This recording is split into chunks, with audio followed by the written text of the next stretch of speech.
നമസ്കാരം. വെള്ളക്കടലാസ് മുതൽ വെള്ളിത്തിര വരെ നിങ്ങൾക്കും സിനിമാക്കാരനാകാം. 25-ാം ഭാഗത്തിലേക്ക് സ്വാഗതം. നിങ്ങൾ സിനിമാ ചരിത്രം അറിയാൻ ആഗ്രഹിക്കുന്നവരാണെങ്കിൽ, മലയാള സിനിമാ ചരിത്രത്തെക്കുറിച്ച് ഒരു അവയർനെസ് ഉണ്ടാക്കണം എന്നാഗ്രഹിക്കുന്നവരാണെങ്കിൽ, അതേപോലെ തന്നെ സിനിമയിൽ പ്രവർത്തിക്കാൻ ആഗ്രഹിക്കുന്നവരാണെങ്കിൽ ഇതിനു മുന്നേ ഉള്ള എപ്പിസോഡുകളും കൂടി ഒന്ന് കാണുന്നത് പ്രയോജനകരമായിരിക്കും എന്നുകൂടി ഒരിക്കൽ കൂടി ഓർമ്മിപ്പിക്കട്ടെ. പ്രിയപ്പെട്ടവരെ, കഴിഞ്ഞ തവണ നമ്മൾ സിനിമാ ചരിത്രത്തിൽ 1958 വിശേഷങ്ങളാണ് പറഞ്ഞത്. അതിൽ എടുത്തു പറയേണ്ട 2 സിനിമകളായിരുന്നു. ഒന്ന് നായര് പിടിച്ച പുലിവാല്, 2 രണ്ടിടങ്ങിഴി എന്ന തകഴിയുടെ സാഹിത്യകൃതി സിനിമയാക്കിയത്.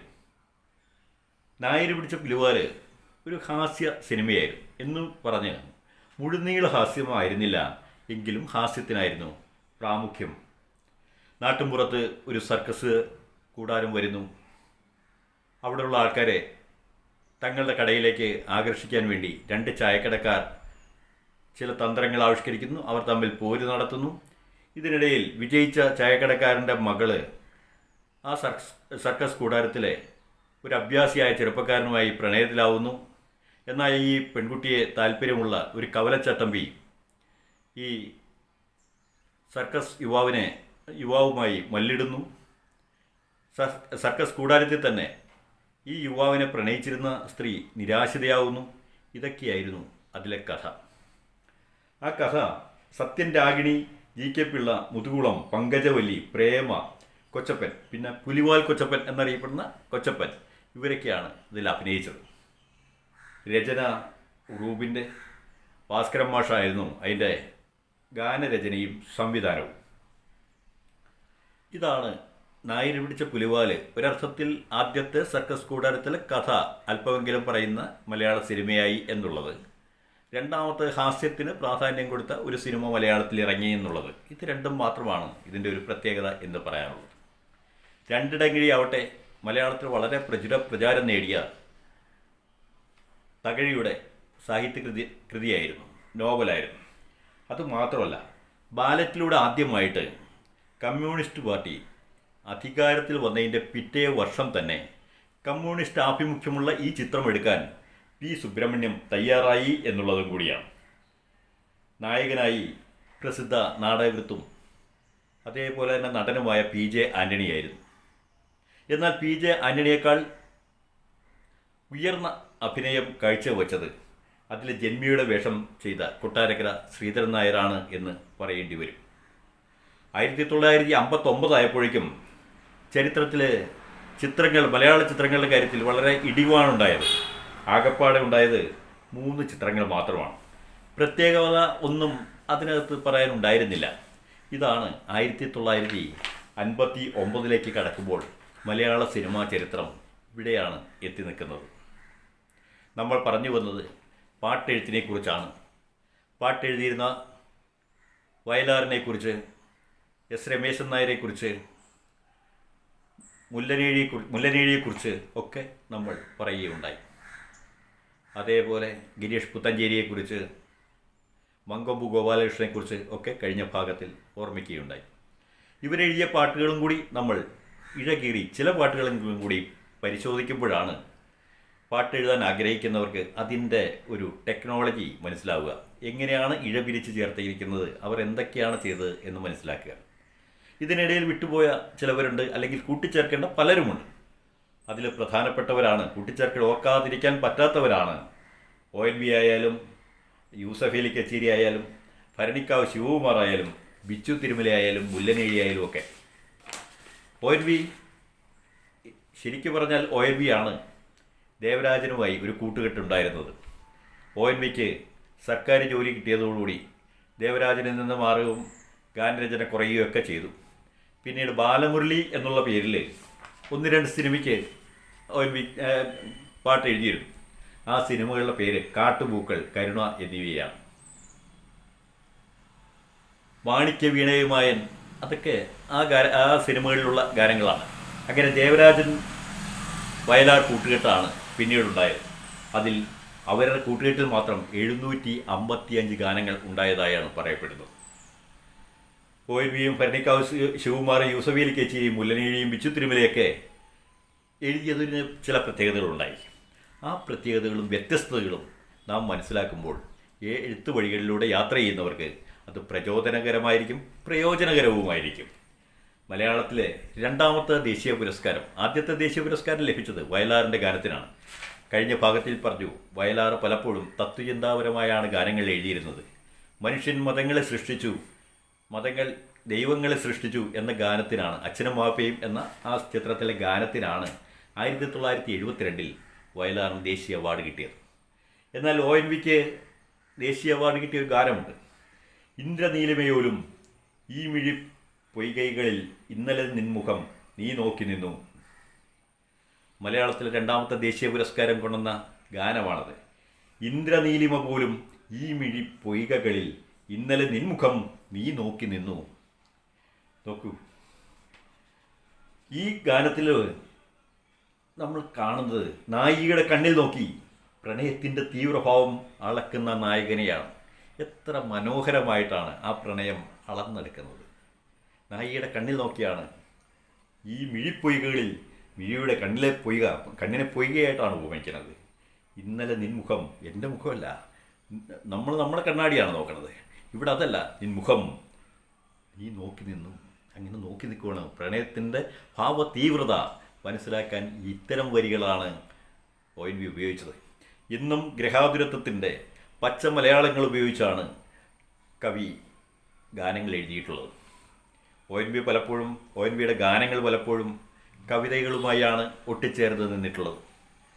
കവിതയും ഗാനവും തമ്മിൽ പലതിലും നമുക്ക് വേർതിരിച്ചെടുക്കാൻ പറ്റാത്ത രീതിയിലാണ് അദ്ദേഹത്തിൻ്റെ ഗാനങ്ങൾ കവിതയാണോ ഗാനമാണോ എന്ന് തിരിച്ചറിയാൻ പാടില്ലാത്ത രീതിയിൽ ഇഴുകിച്ചേർന്നതാണ്. ഗാനത്തിൻ്റെതായ പ്രത്യേക വ്യക്തിത്വമോ അല്ലെങ്കിൽ കവിതയുടേതായ മറ്റൊരു വ്യക്തിത്വമോ കാണിക്കാതെ ഒന്നിച്ച് ചേർത്ത് വെച്ച ഗാനങ്ങളാണ്. അതിൻ്റെ പൊലിമയൊക്കെ അദ്ദേഹത്തിൻ്റെ ഗാനത്തിലുണ്ട്. മറ്റൊരു ഗാനം നോക്കൂ. ഒരു ദലം മാത്രം വിടർന്നൊരു ചെമ്പനീർ മുകുളമായി നീയൻ മുന്നിൽ നിന്നു, തരള കപോലങ്ങൾ നുള്ളി നോവിക്കാതെ തഴുകാതെ ഞാൻ നോക്കി നിന്നു. ഒരു ദലം മാത്രം വിടർന്നൊരു ചെമ്പനീർ മുകുളമായി നീയൻ്റെ മുന്നിൽ നിന്നു, തരള കപോലങ്ങൾ നുള്ളി നോവിക്കാതെ തഴുകാതെ ഞാൻ നോക്കി നിന്നു. നിറഞ്ഞ പ്രേമം പറയുമ്പോഴും ശരീരത്തിൻ്റെ ആസക്തിയിലേക്കോ അഭിനിവേശത്തിലേക്കോ കാമത്തിലേക്കോ പോകാതെ വളരെ കൃത്യമായി കയ്യടക്കത്തോടെ കവി ആ ഗാനം എഴുതുന്നത്, ആ രചയിതാവ് ഗാനം എഴുതുന്നത് നമുക്ക് കണ്ടെത്താം. ഓർമ്മകളെ ഒരു വട്ടം കൂടി മേയാൻ വിടുന്ന, നഷ്ടപ്രണയത്തിനപ്പുറത്ത് ചെമ്പകം പൂത്ത സുഗന്ധം അനുഭവിപ്പിക്കുന്ന കവിയാണ്, ഗാനരചയിതാവാണ് ONV-യുടെ കവിതകൾ വരും വഴികളിലൊക്കെ നമുക്ക് പരിശോധിക്കണം. അതെങ്ങനെയാണ് അദ്ദേഹം അത് ഇണക്കി ചേർത്തിരിക്കുന്നത്, വാക്കുകൾ എങ്ങനെയാണ് കൂട്ടിച്ചേർത്തിരിക്കുന്നത്, എങ്ങനെയാണ് അതിൻ്റെ ശയ്യാഗുണം, എങ്ങനെയാണത് ഉപയോഗിച്ചിരിക്കുന്നത്. ഇത് പുതിയ പാട്ടുകാർക്ക് അല്ലെങ്കിൽ പാട്ട് എഴുതാൻ ആഗ്രഹിക്കുന്നവർക്ക് നല്ലൊരു ഗുണപാഠമോ അല്ലെങ്കിൽ നല്ലൊരു പാഠമായി മാറുകയാണ്. അതേപോലെ തന്നെ നമ്മൾ പലപ്പോഴും ഇത്തരം പാട്ടുകളെക്കുറിച്ചൊക്കെ പറയുമ്പോൾ പറഞ്ഞു, കവിതകളേക്കാൾ മുമ്പ് മലയാളത്തിലുണ്ടായത് അല്ലെങ്കിൽ പാട്ടുകളാണ്, പാട്ട് കെട്ടുന്നു എന്നൊക്കെയാണ് പറഞ്ഞിരുന്നത് ആദ്യകാലത്ത്. അത് കഴിഞ്ഞ ഭാഗത്ത് പറയുണ്ടായി. എങ്കിലും കവിതയും ഈ ഗാനവുമായി നമ്മളൊന്ന് മനസ്സിലാക്കി വച്ചാൽ ഗാനം എഴുതാൻ എളുപ്പമാണ്. കവിതയുടെ പ്രത്യേകതകളിൽ നമുക്കറിയാം, കവിതയിൽ ചില അലങ്കാരങ്ങളുണ്ട്. അതൊന്ന് ഓർത്തു വയ്ക്കുന്നതാണ്. അലങ്കാരങ്ങളെക്കുറിച്ച് പഠിക്കാനല്ല, അതെങ്ങനെയാണ് പാട്ടിൽ വരുന്നതെന്ന് നമുക്ക് മനസ്സിലാക്കാൻ പറ്റും. കവിതയെ ശബ്ദത്തിനോ അർത്ഥത്തിനോ വരുത്തുന്ന ചമൽക്കാരകാരകമായ രീതിയാണ് അലങ്കാരം. ശബ്ദത്തിന് വരുത്തുന്ന അല്ലെങ്കിൽ അർത്ഥത്തിന് വരുത്തുന്ന ചമൽക്കാരകാരകമായ രീതിയാണ് അലങ്കാരം. രണ്ട് വിധം അലങ്കാരമുണ്ട്. ശബ്ദ അലങ്കാരമുണ്ട്, അർത്ഥാലങ്കാരമുണ്ട്. അലങ്കാരങ്ങളപ്പോൾ രണ്ട് വിധമാണ്. ഇതൊക്കെ അവിടെ നിൽക്കട്ടെ. അടുത്തത് തുടങ്ങി ഒന്ന് ശ്രദ്ധിക്കുന്നതാണ്. അതിശയം, സാമ്യം, വാസ്തവം, ശ്ലേഷം എന്നീ 4 ഉപാധികളെ ആസ്പദമാക്കിയാണ് അലങ്കാരങ്ങൾ ഉണ്ടാകുന്നത്. പാട്ടുകളിലും ശ്രദ്ധിക്കണം. ചില പാട്ടുകൾ അതിശയമാണ് നമുക്ക് നൽകുന്നത്, അല്ലെങ്കിൽ അതിശയിപ്പിക്കുകയാണ് നമ്മളെ, അല്ലെങ്കിൽ അതിശയത്തെ ദ്യോതിപ്പിക്കുകയാണ്. ചിലത് സാമ്യമാണ്, ഉപമ എന്നൊക്കെ പറയണം. ഒന്നിനോടൊന്ന് സാദൃശ്യം ചെന്നാൽ അത് ഉപമയായിടും, ഉപമ എന്നൊക്കെ പറയുന്ന പോലെ. ചിലത് വാസ്തവം, യഥാർത്ഥമായിട്ട് അനുഭവിപ്പിക്കുകയാണ്. മറ്റൊന്ന് ശ്ലേഷമാണ്. ഈ 4 ഉപാധികളാണ് അലങ്കാരത്തിന് കവിതയിൽ ഉപയോഗിക്കണമെങ്കിലും ഇത് തന്നെ പാട്ടിലും കടന്നു വരുന്നുണ്ട്. അതുകൊണ്ടാണ് ഞാൻ പറഞ്ഞത് മലയാള കവിതകളിലെ അലങ്കാരങ്ങളെക്കുറിച്ച് ഏകദേശ ഒരു ധാരണ അല്ലെങ്കിൽ ഒരു അറിവ് നമ്മൾ ഉണ്ടാക്കി വെക്കുന്നത് പാട്ട് എഴുതുമ്പോൾ നന്നായിരിക്കും. എങ്ങനെയാണ് ഈ പാട്ട് യോജിപ്പിച്ചെടുക്കുക, അല്ലെങ്കിൽ വാക്കുകൾ യോജിപ്പിടിക്കുക, ഏത് ഭാവത്തിലേക്കാണ് കൊണ്ടുപോകേണ്ടത് എന്നൊക്കെ മനസ്സിലാക്കാനാവും. ഉള്ളതിൽ കൂടിയതോ കുറച്ചോ പറയുന്നതാണ് അതിശയം. അത് നമുക്കറിയാം. അതിശയം എന്താണ്? ഉള്ളതിനേക്കാൾ കൂടുതൽ പറയാം, കുറച്ച് പറയാം. ഇതൊക്കെയാണ് അതിശയം. പലപ്പോഴും അതിശയം ഹാസ്യഗാനങ്ങളിൽ മുമ്പിൽ നിൽക്കാറുണ്ട്. പലപ്പോഴും പരിഹാസങ്ങളിലൊക്കെ അതിശയം നമ്മൾ വേറൊരു രീതിയിൽ ഉപയോഗിക്കാറുണ്ട്. ഒരു വർണ്ണത്തെ വിശദമാക്കാൻ വേണ്ടി അതിനോട് ചേരുന്ന മറ്റൊന്നിനെക്കുറിച്ച് പറയുന്നത് സാമ്യം. ഉപമ എന്ന് പറഞ്ഞ അലങ്കാരമാണത്. ഏറ്റക്കുറച്ചിൽ കൂടാതെ ഉള്ളതുപോലെ പറയുന്നത് വാസ്തവം. ഒരു ശബ്ദത്തിന് രണ്ടർത്ഥം കൽപ്പിക്കുന്നത്, ഒരു ശബ്ദം കൊണ്ട് രണ്ടർത്ഥം കൽപ്പിക്കുന്നത് ശ്ലേഷം. ശ്ലേഷം പലപ്പോഴും ഉപയോഗിച്ചിട്ടുള്ള ആളാണ് വയലാർ എന്ന് നമുക്കറിയാം. ചന്ദ്രകളഭം ചാർത്തി ഉറങ്ങുന്ന തീരത്ത് ആയാലും അതേപോലെ തന്നെ ജീവിതം എങ്ങനെയായിരിക്കണം എന്ന് പറയുന്ന സമയത്തായാലും ഈ ശ്ലേഷം ധാരാളം ഉപയോഗിച്ചിട്ടുണ്ട്. ഒരു മയിൽപീലിയായി ജനിക്കുമെങ്കിൽ എന്ന് പാടുന്ന മറ്റൊരു ഗാനരചയിതാവ്, അല്ലെങ്കിൽ അങ്ങനെ എഴുതുന്ന മറ്റൊരു ഗാനരചയിതാവ് ഉപയോഗിച്ചിരിക്കുന്നത് ഏതായിരിക്കും ഈ അലങ്കാരം എന്നുകൂടി നാം ആലോചിക്കണം. അപ്പോൾ ഇങ്ങനെ പാട്ടെഴുത്തിൻ്റെ വഴികളിലൂടെ നടക്കുമ്പോൾ, അല്ലെങ്കിൽ പാട്ടെഴുത്തിൻ്റെ വഴിയിലേക്ക് നടക്കുമ്പോൾ നമ്മൾ ഇത്തരം അലങ്കാരങ്ങളെക്കുറിച്ചൊരു ബോധം ഉണ്ടായിരിക്കുക. ഛന്ദസ്സോ അല്ലെങ്കിൽ അല്ലാത്തതൊക്കെ മലയാളത്തിലെ പാട്ടുകളിൽ വേണമെന്നില്ല. ഛന്ദസ് വേണോ വേണ്ടയോ എന്നൊന്നുമില്ല. ഛന്ദസ് വേണോ വേണ്ടയോ എന്നൊക്കെ ഉള്ളത് കവിതകളിലാണ്. ഇത് സ്വതന്ത്രമാണ്. എവിടെയൊക്കെ കവിതകളിലൊരു സ്വാതന്ത്ര്യമുണ്ട്. നമുക്കിഷ്ടമുള്ള കവിത എഴുതാം, ഇഷ്ടമുള്ള സംഭവത്തെക്കുറിച്ച് എഴുതാം, നമ്മുടെ അനുഭവത്തെക്കുറിച്ച് ചെയ്യാം, വ്യത്യസ്തമായ പലതും എഴുതാം. സിനിമയിലെ ഈ സ്വാതന്ത്ര്യം വേറൊന്നാണ്. ഛന്ദസ്സൊക്കെ അല്ല, അതൊന്നും വേണ്ടാന്നുള്ള സ്വാതന്ത്ര്യത്തെ ഉണ്ടാക്കിയ, അല്ലെങ്കിൽ അതൊക്കെ കടന്നു വന്നോളും എന്നുള്ള, അത് ഓർക്കേണ്ട എന്നുള്ള ഒരു സ്വാതന്ത്ര്യം ഉണ്ടെങ്കിൽ പോലും മറ്റൊരു അസ്വാതന്ത്ര്യമുണ്ട്, പാരതന്ത്ര്യമുണ്ട്. അതെന്തെന്ന് വെച്ചാൽ കഥാപാത്രത്തോട് ചേർന്ന് നിൽക്കണം. സംവിധായകൻ ആ അന്തരീക്ഷം പറഞ്ഞു തരും, അല്ലെങ്കിൽ കഥാകൃത്ത് എഴുതി വച്ചിരിക്കുന്ന ഒരു പശ്ചാത്തലമുണ്ട്. പശ്ചാത്തലത്തോട് ചേർന്ന് നിൽക്കണം. ഒരു കാലത്ത് കഴിഞ്ഞ ഭാഗത്തിൽ പറഞ്ഞ പോലെ സംഗീതം ചെയ്ത ശേഷം വരികൾ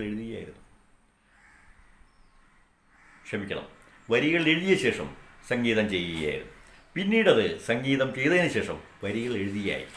ഇന്ന് ഇളയരാജ പോലുള്ളവർ ശബ്ദം കൊണ്ടാണ്, ശരിക്ക് സൗണ്ട് ആണ് തരിക. സൗണ്ടിനനുസരിച്ചിട്ടാണ് ലാ ലാ ലാ എന്നൊക്കെ പറഞ്ഞിട്ട് ശബ്ദമാണ് കൊടുക്കുക. ശബ്ദത്തിനനുസരിച്ചാണ് വരി എഴുതേണ്ടത്. അതുപോലെ എഴുതിയേക്കുന്ന ഒരു ഗാനമുണ്ട്, ആറ്റീറമ്പിലെ കൊമ്പിലെ തത്തമ്മേ എന്നുള്ള ആ ഗാനവും ഇളയരാജ സംഗീതം ചെയ്ത. അത് സംഗീതമല്ല കൊടുക്കുന്നത്. ലാ ല ല ല ല ലാ ല ല ഇങ്ങനെ പറഞ്ഞു കഴിഞ്ഞാൽ ആറ്റീറമ്പിലെ കൊമ്പിലെ എന്നാണ് പിന്നെ എഴുതി വരിക. അവിടെ യോജിക്കുന്നതാണ് എഴുതേണ്ടി വരിക. ഇത്തരം കാര്യങ്ങൾ വേണ്ടി വരുന്നു ഇന്നത്തെ മലയാള സിനിമയിൽ. താനത്തിന്നെ താനനെ, തത്തം തിന്നെ താനനെ, ഇങ്ങനെയാണ് ഇപ്പോൾ ഉള്ള സംഗീത സംവിധായകർ ചിലർ എങ്കിലും പറഞ്ഞു കൊടുക്കുക. ശബ്ദത്തിലാണ്. സൗണ്ട് കൊടുത്തു കഴിയുമ്പോൾ ആ ശബ്ദത്തിനനുസരിച്ച് വരികൾ എഴുതേണ്ടി വരുന്നു. സംഗീതത്തിനനുസരിച്ചല്ല. വരികൾക്ക് അനുസരിച്ച് സംഗീതം ചെയ്തിരുന്ന കാലം, അത് കഴിഞ്ഞ് സംഗീതത്തിന് അനുസരിച്ച് വരികൾ എഴുതിയിരുന്ന കാലം, ഇപ്പം ശബ്ദത്തിനനുസരിച്ച് വരികൾ എഴുതേണ്ട ഒരു കാലം കൂടി ആയിരിക്കുന്നു പലതിലും. ഇളയരാജ പലപ്പോഴും അങ്ങനെയാണ് ചെയ്യാറുള്ളത്. ഇതും നമ്മൾ മനസ്സിലാക്കി വെക്കേണ്ടതാണ്. അപ്പോൾ ഓരോ ഗാനങ്ങളും, ഇപ്പോൾ ഭരണിക്കാവ് ശിവകുമാറിൻ്റേതായാലും അതേപോലെ സംസ്കൃത ഗാനം മലയാളം പോലെ ആസ്വദിപ്പിച്ച, സംസ്കൃതമാണ് എഴുതിയേക്കണമെന്ന് ഓർക്കുക പോലും ചെയ്യാതെ നമ്മൾ മലയാളം പോലെ ആസ്വദിച്ച ഗാനമുണ്ട്. ആ ഗാനം രചിച്ച യൂസഫ് അലി കേച്ചേരിയുടെ ഗാനങ്ങളായാലും കറുകറുത്തൊരു പെണ്ണാണ്, കടഞ്ഞെടുത്തൊരു മെയ്യാണ്, കാടിൻ്റെ ഓമന മോളാണ് എന്ന് പറഞ്ഞ സ്ത്രീ സൗന്ദര്യത്തെ മനോഹരമായി വർണ്ണിച്ച മുല്ലനേഴിയുടെ ഗാനങ്ങളായാലും, അതേപോലെ കിഴക്കമാനത്തെ മലമേളിൽ കേൾക്കുന്നൊരു തമരടി, അത് സിനിമാ ഗാനമല്ല എങ്കിൽ പോലും നാടൻ പാട്ടിനെ എങ്ങനെ സമന്വയിപ്പിക്കാൻ അദ്ദേഹത്തിന് കഴിഞ്ഞു എന്നുള്ളത് നോക്കുമ്പോഴും ഒക്കെ നമുക്ക് ഗാനരചനയുടെ വിവിധ വശങ്ങളിലേക്കാണ് അറിവ് നൽകുന്നത്. ആ വെളിച്ചമാണ്, അല്ലെങ്കിൽ ആ പുതുവഴിയാണ് നമ്മൾ മനസ്സിലാക്കിയിരിക്കേണ്ടത്. എന്നിട്ട് വേണം പുതിയ സിനിമകളിൽ ഗാനം എഴുതാൻ. അപ്പോൾ ഗാനത്തിന് കാലാതീതമായ ഒരു ശക്തിയും അത് നിലനിൽപ്പും ഉണ്ടാവും, ക്ലാസിക്കായി മാറും. ആ സിനിമയിൽ മാത്രമല്ല, സിനിമയ്ക്ക് പുറത്ത് നിൽക്കുമ്പോഴും ഗാനത്തിന് അതിൻ്റേതായ വ്യക്തിത്വം ഉണ്ടാവും, പഴയകാല ഗാനങ്ങൾ പോലെ. എന്നാൽ സിനിമയ്ക്കകത്ത് അതിന് വലിയൊരു പൊലിമയും ഉണ്ടാവും. ആ വഴിയിലേക്ക് നമ്മൾ യാത്ര ചെയ്യുന്നത്. അതുകൊണ്ട് തന്നെ ഈ പറഞ്ഞവരുടെ മുല്ലനേഴിയുടെ ആയാലും അതേപോലെ തന്നെ യൂസഫ് അലി കച്ചേരിയുടേതായാലും ഗിരീഷ് പുത്തഞ്ചേരിയുടേതായാലും ഒക്കെ ഗാനങ്ങളെ നമ്മൾ ഒന്നുകൂടി ബിച്ചു തിരുമലയുടെ ഗാനങ്ങൾ നമ്മൾ ചില ഗാനങ്ങളെങ്കിലും എടുത്ത് പരിശോധിക്കേണ്ടതുണ്ട്. തിരക്കഥയെക്കുറിച്ചും കഥയെക്കുറിച്ചും പറഞ്ഞപ്പോൾ ചില സിനിമകൾ നമ്മൾ പരിശോധിക്കേണ്ടായി. ചില തിരക്കഥകൾ ഫോളോ ചെയ്യാൻ തുടങ്ങിയിരുന്നു. ആ ഫോളോ അപ്പിലൂടെ ഇനിയും കടന്നു പോകും. കാരണം ഗാനം എങ്ങനെയാണ് പ്ലേസ് ചെയ്യണേ എന്നറിയേണ്ട സമയത്ത് ഇതേ തിരക്കഥകളിലൂടെ നമ്മൾ ഫോളോ ചെയ്യാറുണ്ട്, ചെയ്യേണ്ടി വരും. അപ്പോൾ ഇവരുടെ ഗാനങ്ങളും കൂടി നമ്മൾ മനസ്സിലാക്കിക്കൊണ്ട് നമ്മൾ കടന്നു പോകുമ്പോൾ രചനാരംഗത്ത് പുതിയൊരു അധ്യായം രചിക്കാൻ ഏവർക്കും കഴിയും. അതിന് കഴിയാനുള്ള പ്രതിഭയുണ്ടെങ്കിൽ, അതിന് എല്ലാ സ്പാർക്കും അല്ലെങ്കിൽ പ്രതിഭയുണ്ടെങ്കിൽ അതിനുള്ള ബാക്കിയുള്ള പശ്ചാത്തലം മുഴുവനും ഈ എപ്പിസോഡുകളിലൂടെ നമുക്ക് കരസ്ഥമാക്കാം. നന്ദി, നമസ്കാരം.